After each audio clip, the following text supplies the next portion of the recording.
La première lettre de Pierre.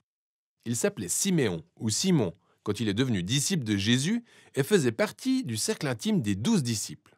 Après avoir donné la révélation que Jésus était le Messie, Jésus l'a renommé Képhas, le roc en araméen, traduit plus tard en grec, Pétros ou Pierre. Jésus lui avait promis qu'il deviendrait le leader des apôtres pour guider la communauté messianique à Jérusalem durant toutes ces premières années. Et c'est bien ce qu'il s'est passé. Rappelez-vous les premiers chapitres du livre des Actes. Finalement, Pierre a été envoyé porter la bonne nouvelle de Jésus au-delà des frontières d'Israël. Et cette lettre a été écrite des décennies après le début de cette mission à travers le vaste empire romain.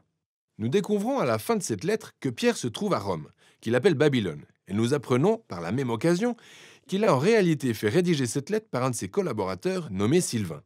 Il s'agit d'une circulaire adressée à diverses communautés chrétiennes de la province romaine d'Asie mineure, l'actuelle Turquie. Ayant appris que la plupart de ces chrétiens non-juifs étaient persécutés, qu'ils étaient confrontés à l'hostilité et au harcèlement de leurs voisins grecs et romains, Pierre leur a écrit pour les soutenir en ces temps de souffrance. Ce qui explique la structure de la lettre et ses thèmes principaux. Elle s'ouvre sur une salutation et se poursuit avec un cantique de louange poétique à Dieu, introduisant les principaux thèmes abordés dans le corps de la lettre, où il affirme d'abord la nouvelle identité familiale de ces chrétiens persécutés, ce qui va les aider à voir leur souffrance comme une manière de témoigner de Jésus et de focaliser leur espérance future sur le retour de Jésus. Voyons cela plus en détail pour comprendre comment tout cela s'articule. Pierre commence donc par saluer ces communautés en tant que peuple élu de Dieu et exilé à travers le monde. Il indique ensuite clairement dans sa lettre que les chrétiens auxquels il s'adresse sont des non-juifs. Mais ici, il s'adresse à eux en utilisant des expressions de l'Ancien Testament décrivant comment Dieu a élu le peuple d'Israël, la famille d'Abraham, lui-même exilé et nomade. Il s'agit d'une stratégie clé que Pierre répète tout au long de sa lettre. Il souhaite que ces chrétiens non-juifs qui souffrent voient qu'à travers Jésus, ils appartiennent dorénavant à la famille d'Abraham. En effet, tout comme lui, ils sont des exilés, des nomades incompris, maltraités et qui cherchent leur véritable patrie en terre promise. Pierre continue sur cette lancée dans le psaume d'ouverture. Il loue Dieu d'avoir fait renaître le peuple dans une espérance vivante à travers la résurrection de Jésus et la puissance de l'Esprit. Dieu invite tout le monde à rejoindre une nouvelle famille centrée sur Jésus. Une famille avec une nouvelle identité d'enfant bien-aimé de Dieu, ayant l'espérance nouvelle de voir le monde renaître par l'amour de Dieu, lorsque Jésus reviendra en tant que roi.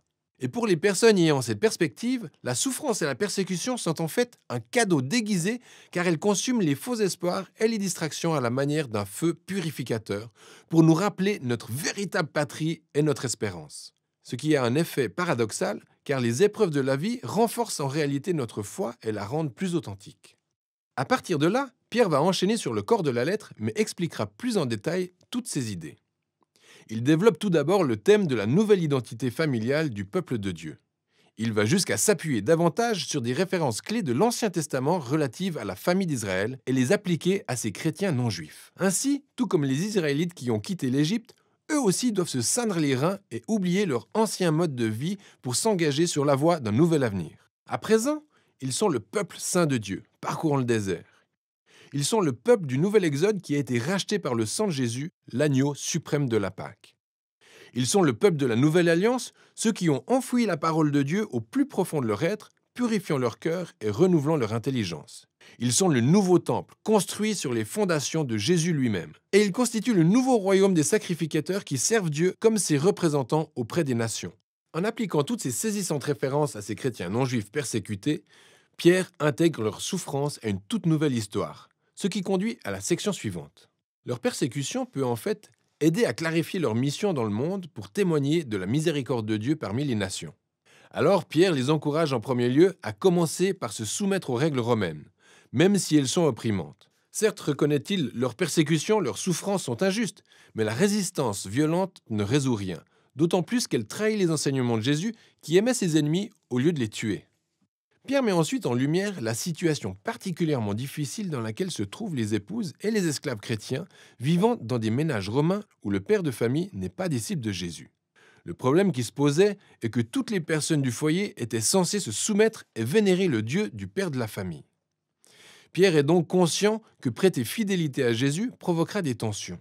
Certes, dit-il, tous les chrétiens, y compris les épouses et les esclaves romains, ont été entièrement libérés par Jésus. Cependant, Ils ne doivent pas démontrer cette liberté par la rébellion, mais en résistant au mal de la même manière que Jésus l'a fait, en faisant preuve d'amour et de générosité envers leur ennemi.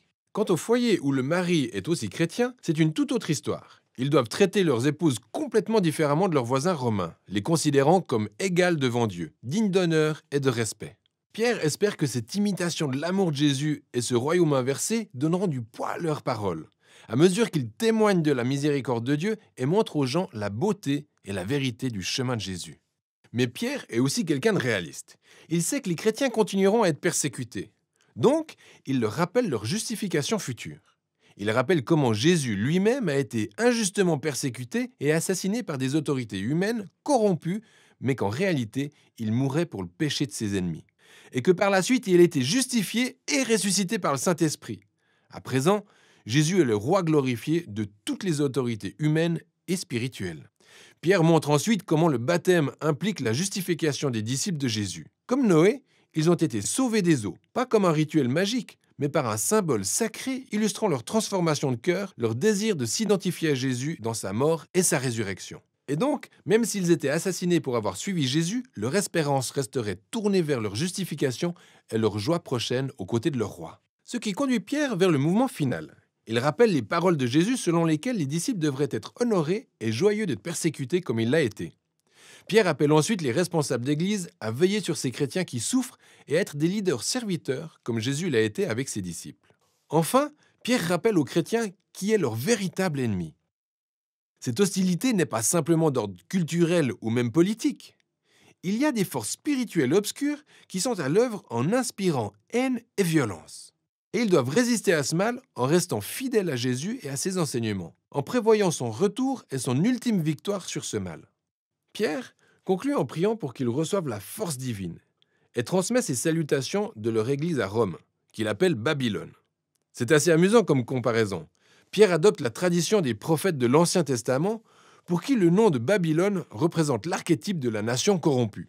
En effet, Rome est devenue la nouvelle Babylone et l'Empire romain est maintenant le territoire où le peuple de Dieu s'est exilé de sa véritable patrie que représente la nouvelle création. La première lettre de Pierre est un puissant rappel de l'espérance chrétienne en temps de souffrance. Le peuple de Dieu a dès le départ été une minorité incomprise et doit s'attendre à subir l'hostilité, car il a choisi de vivre sous le règne d'un roi différent, Jésus. Cependant, la persécution peut être perçue comme un cadeau déguisé à l'Église, car elle offre une chance de montrer aux autres la générosité et l'amour étonnante de Jésus, alimentés par l'espérance de son retour. Et voilà ce dont il est question dans 1 Pierre.